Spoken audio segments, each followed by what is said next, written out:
Have you ever watched Stranger Things and wondered just how much of it is real? The creepy lab, the psychic kids, the shadowy government agency. It all feels a bit too detailed to be pure fiction, right? Well, prepare to have your mind blown, because the truth is far stranger and, frankly, more terrifying than you could ever imagine.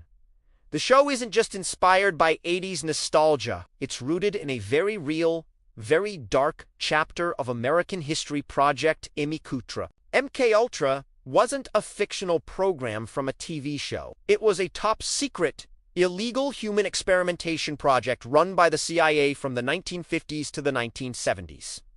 Their goal, the holy grail of espionage, mind control. They wanted to develop techniques to manipulate people's mental states, alter brain functions, and even create sleeper agents. To achieve this, they performed unthinkable experiments on unsuspecting citizens. They used hypnosis, sensory deprivation, psychological torture, and a cocktail of drugs, most famously LSD. They dosed people without their knowledge or consent: students, patients in mental hospitals, prisoners, even their own agents. This is where the line between Stranger Things and reality begins to blur. Remember 11, a child with psychic powers, held captive and experimented on in Hawkins' lab. This mirrors the darkest corners of While there's no public proof of psychic powers, the project was obsessed with the idea. Declassified documents showed the CIA funded research into parapsychology, telepathy, and clairvoyance. They were actively searching for their own real-life 11s. They believed that if they could break a mind, they could rebuild it with special abilities. The methods used in Hawkins' lab are chillingly similar to MKUltra techniques. 11 is submerged in a sensory deprivation tank to enhance her powers. This is a direct parallel to the isolation tanks used by researchers like John C. Lilly, who was funded by the government to study the effects of sensory deprivation, often combined with LSD. The goal was to erase the subject's mind, creating a blank slate, a tabula rasa, upon which new commands or even personalities could be imprinted. It was about depatterning the human brain. And what about the man in charge? Dr. Brenner, who 11 calls Papa. He's a dead ringer for the real-life puppet master of MKUltra, a man named Sidney Gottlieb was a chemist and spy master known as the Black Sorcerer. He was the one who championed the use of LSD and personally oversaw some of the most brutal experiments. Like Brenner, he had a calm, paternal demeanor that masked a complete lack of ethics. He saw his subjects not as people, but as disposable resources in the Cold War. One of the most disturbing sub-projects under Now, this is where things get really deep into conspiracy territory, but the stories are too similar to ignore. The Montauk Project is an alleged series of secret government experiments conducted at Camp Hero or Air Force Station on Long Island, New York. According to the legend, researchers there went far beyond what the public knows about him. They supposedly conducted experiments in psychological warfare, time travel, and even made contact with extra-dimensional beings.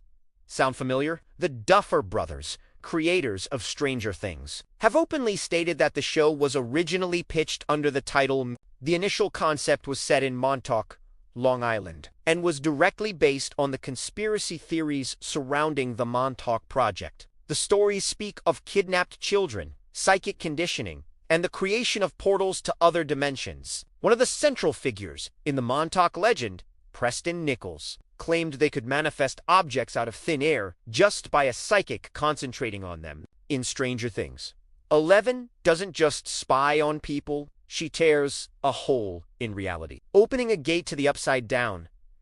The Montauk legends also talk about the Montauk boys run away and kidnap children who were allegedly the primary subjects of these experiments. The stories say these children were subjected to intense trauma and mind-altering procedures to awaken latent psychic abilities. This is the exact backstory of 11 and the other numbered children in Hawkins' lab. The show's narrative of missing kids, like Will Byers being taken to the upside down, taps into this primal fear. A fear that was allegedly a reality for the victims of these clandestine projects.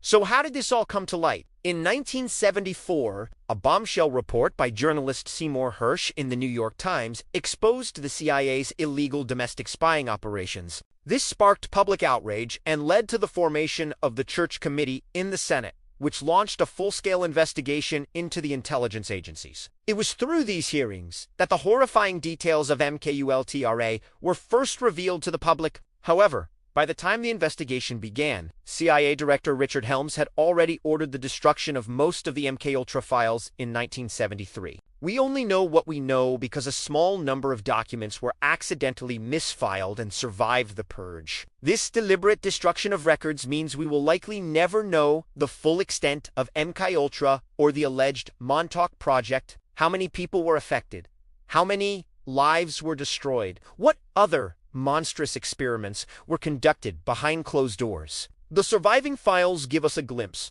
but the full picture remains shrouded in secrecy and classified documents. The gaps in the official record are where shows like Stranger Things thrive, filling in the blanks with terrifying what-ifs. What if they succeeded? What if they did more than just break minds? What if they actually managed to open a door to somewhere else? The show takes the documented facts of MKUltra, the drugs, the sensory deprivation, the search for psychic soldiers, and pushes them one step further. It explores the potential consequences of such hubris. In their obsessive quest for control, the scientists at Hawkins' lab, much like their real-life counterparts, unleashed something they couldn't control. The Demogorgon, the Mind Flayer, the Upside Down itself. This is the ultimate horror of Stranger Things. It's not just about monsters and alternate dimensions. It's about the very real monsters that live among us, hidden behind government seals and titles. It's to say about the terrifying idea that the people sworn to protect you could be the ones conducting unspeakable experiments on you and your children, all in the name of national security. The show is a fictionalized reflection of a very real conspiracy, a warning about the dangers of unchecked power and the dark side of human curiosity. So, the next time you rewatch Stranger Things, remember that Hawkins' lab isn't just a fantasy. It's a stand-in for real places where real people suffered. Eleven's story isn't just a superhero origin. It's a dramatization of the real victims of MK. The Upside Down might be fiction, but the moral darkness that created it is very, very real. The truth, as they say, is often stranger than fiction. And in this case, it's a whole lot scarier. Thanks for watching. If you found this dive into the darkness intriguing, make sure to like, subscribe, and hit that notification bell for more unsettling truths.